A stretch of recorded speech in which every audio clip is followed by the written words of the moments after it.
నేను శ్రీరామ్, మిత్రులకు నమస్తే. ఈరోజు డిఫెన్స్ మ్యాగజైన్స్లో కానీ యూకే డిఫెన్స్ మ్యాగజైన్, అలానే యుఎస్ డిఫెన్స్ మ్యాగజైన్ చేయడు, వీటిలో చాలా స్పష్టంగా రాశారు. అణుశాస్త్రవేత్త ఉన్నారు క్రిస్టల్ ఫ్లిప్పో అని, ఆవిడ చాలా క్రిస్టల్గా రాశారు. అమెరికా యొక్క అణుసంపద లేదా అణుబాంబులు అంటే పాకిస్తాన్లోని కైర్నాఫ్ పర్వత ప్రాంతాల్లో బహుశా దాచిపెట్టి ఉండొచ్చు. దాని మీద భారత్ దాడి చేసిందని నిస్సందేహంగా చెప్పచ్చు. రెండోది, అక్కడ చిన్న చిన్న బాంబులు 125 గ్రామ్స్ అని చెప్పేసి, 125 కిలోస్ అని చెప్పి 15 రోజుల నాడు వాళ్ళ డిఫెన్స్ మినిస్టర్ నోట్ జారాడు. అది వాస్తవం కావచ్చు. దాని నుంచి రేడియేషన్ లీక్ అయింది. ఆ రేడియేషన్ లీక్ అవ్వడం వల్ల ఈజిప్ట్ నుంచి బొరాను, అట్లానే యుఎస్ నుంచి కూడా కొన్ని యాంటీ రేడియేషన్ ఎక్విప్మెంట్, కెమికల్స్ తెప్పించారు. అక్కడ ప్రజలు తీసుకోవాల్సిన జాగ్రత్తలు ఏంటంటే, పొరపాటున కూడా నీళ్లు తాకండి, ప్యాకేజ్డ్ వాటరే తాకండి. నీరు తాగితే మీకు క్యాన్సర్ వచ్చే ప్రమాదం ఉంది. అలానే కూరగాయలు కానీ, ఫుడ్ కానీ, ప్యాకేజ్డ్ కూరగాయలు వాడండి.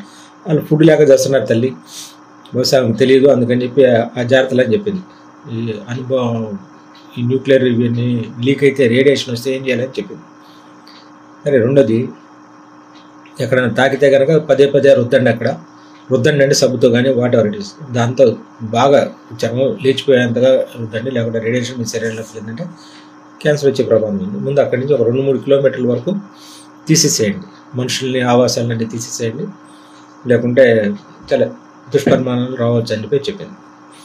ఇవన్నీ కూడా అమెరికా వాడు అణ్వాయుధాలని చెప్పేసి ఇండైరెక్ట్గా చెప్తున్నారు. అంతా ఎట్లా అయితే ఉక్రెయిన్లో వాడు వైరస్లు ఇవన్నీ తయారు చేసే ల్యాబ్లు ఎక్కడైతే ఉన్నాయో, టెస్టింగ్ ల్యాబ్స్ అన్నీ కూడా ఉక్రెయిన్లో ఎట్లయితే దాచిపెట్టుకున్నాడో అందుకే వాడు అంత సపోర్ట్ చేసుకుని అల్లాడిపోతున్నాడు. పాకిస్తాన్లో కూడా ఈ అణ్వాయుధాలు దాచిపెట్టుకుంటాడు రష్యా మీద దాడి చేయడానికి అని చెప్పేసి ఇప్పుడు ప్రచన్న యుద్ధం టైంలో, కోల్డ్ వార్ జరుగుతున్నటువంటి టైంలో దాచిపెట్టుకుంటాడని చెప్పేసి ఒక విశ్లేషణ కూడా నడిచింది. ఇంకోటి అయితే, మన వాళ్ళు ఏమీ నవ్వు ఊరుకుంటున్నారు కానీ మన జర్నల్స్ ఇప్పుడు చెప్పట్లేదు. ఎందుకంటే ఒకవేళ చెప్పినట్లయితే దానికి శాంక్షన్స్ వస్తాయి. శాంక్షన్స్ అంటే కొన్ని శాంక్షన్స్ విధిస్తారు.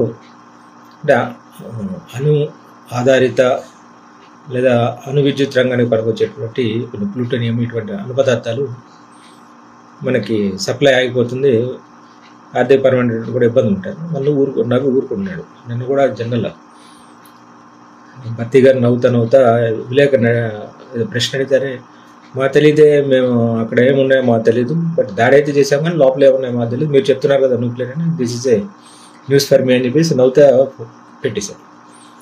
సో పాకిస్తాన్ పరిస్థితి ఎట్లా ఉందంటే, వాడు రఫేల్లో నేను కూల్చారని చెప్పేసి ఏడుస్తే చెప్తున్నాడు అందరికి, నేనే కూల్చాను నవ్వుతున్నారే, పిచ్చాడు, నీ వల్ల లేకపోతే పోరా అంటున్నాడు.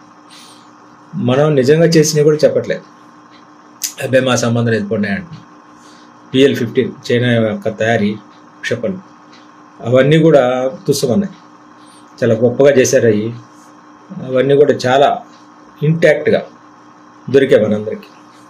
దొరికితే రాజ్కోట్ వాడో లేకపోతే విజయవాడ ఆటోనగర్ వాళ్ళకి ఇస్తే సేమ్ టు సేమ్ దించేస్తారు.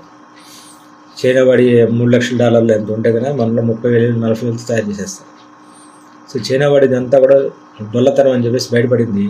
యుద్ధం జరిగిన ఈ 4 రోజుల్లో కూడా చాలామంది మన ఇక్కడ ఉన్నటువంటి, అంటే వాళ్ళ అక్రమ సంతానం చాలామంది ఉన్నారు కదా, వాళ్ళంతా కూడా పోస్టులు పెడుతున్నారు. అప్పుడు గర్జించు చైనా, అంతమంది గర్జించు రష్యా, గాండించు రష్యా అని, ఇట్లాని చైనా పెట్టుకొని, చైనా అంటే ఏమనుకుంటున్నారు అసలు, అది ఇది అని చెప్పేసి గొప్పలు చెప్పారు. చైనా ఆయుధాలు అంటే ఏమనుకున్నాను, అవన్నీ కూడా తుస్సరి పేరిపోయాయి, దొరికాయి మనందరికీ కూడా. కానీ వాడు ఏం చేశాడంటే, చైనా వాడి యొక్క మీడియా సహాయంతో వెస్ట్రన్ కంట్రీస్లో కానీ లేకుంటే ఏషియన్ కంట్రీస్లోనే చాలా వరకు వాడు ఆయుధాలు అమ్ముతున్నాడు. వాడి మార్కెట్ ఎక్కడ పోతుందని చెప్పేసి ప్రతి ఆయుధం కూడా బ్రహ్మాండంగా పనిచేసింది, క్షిపణి టార్గెట్ కొట్టిందని చెప్పేసి గొప్పలు చెప్పుకొని అబద్ధాలు రాయించుకున్నారు. షేర్లు కూడా టప వెళ్ళిపోయాయి. జియోయింగ్ టెక్నాలజీ ఇట్లాగే డిఫెన్స్ కంపెనీ షేర్స్ అన్నారు. మన వాళ్ళు కూడా అన్నారనమాట, రఫేల్ కంపెనీ దాని అంటే ఫ్రాన్స్, వాళ్ళ షేర్స్ పడిపోయినాయి, చైనా పెరిగిపోయినాయి, చూడండి వాళ్ళు ఈ వాస్తవాలు, కంటి ముందు వాస్తవాలు మీరు నమ్మరు, మీరు అంధభక్తులు చెప్తారు. మన అంధభక్తులు అయితే కావచ్చు, దేవుణ్ణి నమ్ముతాము, లేకపోతే నాయకుడిని నమ్ముతాం. వాళ్ళలాగా ఏ బట్టకాయలు పట్టుకోం, ఎవడో సుఖానికి మనం పోవం, చెంచాలు అసలం కావు, వాళ్ళ కుటుంబాలకు బానిసలు పట్టుకోం. ఈరోజు వాస్తవం తెలిసింది. వాళ్ళ షేర్ మార్కెట్ మొత్తం ఈ జూయింగ్ టెక్నాలజీస్, జింగింగ్ టెక్నాలజీ ఇవన్నీ ఉంటాయి. ఈ పింకింగ్ ఇట్లా గమ్మత్ పేర్లు ఉంటాయి. అవన్నీ కూడా కొలాప్స్ అయిపోయినాయి. ఆ షేర్లన్నీ కొలాప్స్ అయిపోయినాయి. ఇందాక గ్రాఫ్ పెట్టారు చూడండి. అదే సందర్భంలో హెచ్ఏఎల్, తేజస్ తయారు చేసేటువంటి హెచ్ఏఎల్, డిఫెన్స్ ఎక్విప్మెంట్ తయారు చేసేటువంటి బిఈఎల్ 2 షేర్లు దూసుకెళ్ళిపోయింది. అంటే వాస్తవం ప్రపంచానికి తెలుస్తుంది. సత్యమేవ జయతే, నిజం నిలకడమే తెలుస్తుంది అంటారు కదా. 4 నెలలు పోయిన తర్వాత ఒక్కొక్క నిజం బయటపడతా ఉంది.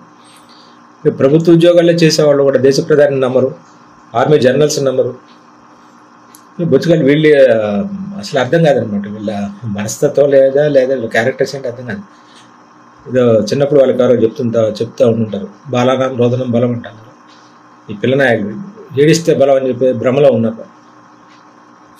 ఇంత జరిగినా కూడా చైనా ప్రెసిడెంట్ ఏమంటలేదు. వాటి మీద 125% టారిఫ్స్ వేశారు.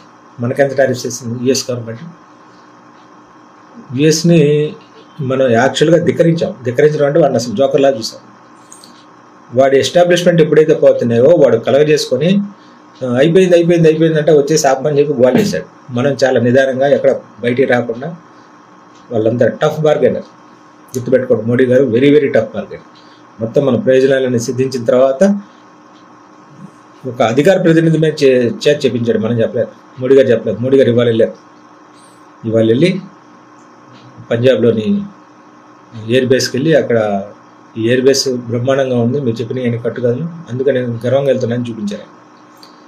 సో ఈ డిఫెన్స్ కంపెనీల మీద కానీ మనం చేసిన దాడుల మీద కానీ ఎవరికన్నా అనుమానాలు ఉంటే ఇంకా 4 రోజులు పోతే రోజుకోటి వస్తూ ఉంటుంది. చక్కగా ఈ బట్టకాయలు గల సందేహాలు మాత్రం తీరుస్తాము. వాళ్ళే నమ్మరు. గమ్మత్ ఏంటంటే మీద చిన్న జోక్ కూడా ఉండేది. మా చిన్నప్పుడు వినేవాళ్ళం ఈ కమ్యూనిస్టులు ఇట్లా. తల్లి నిజం, తండ్రి నమ్మకం. తండ్రిని వాళ్ళు నమ్ముతారంతే, ఎస్ ఈజ్ మై ఫాదర్. తల్లి మాత్రమే అని చెప్పు వాళ్ళ దృష్టి. సో వాళ్ళ అదే భ్రాంతి ప్రపంచంలో జీవిస్తూ ఉంటారు. మనం మటుకు ముందుకే వెళ్తూ ఉంటాము. దేశ అభివృద్ధిని మనం కళ్ళారా చూస్తాము.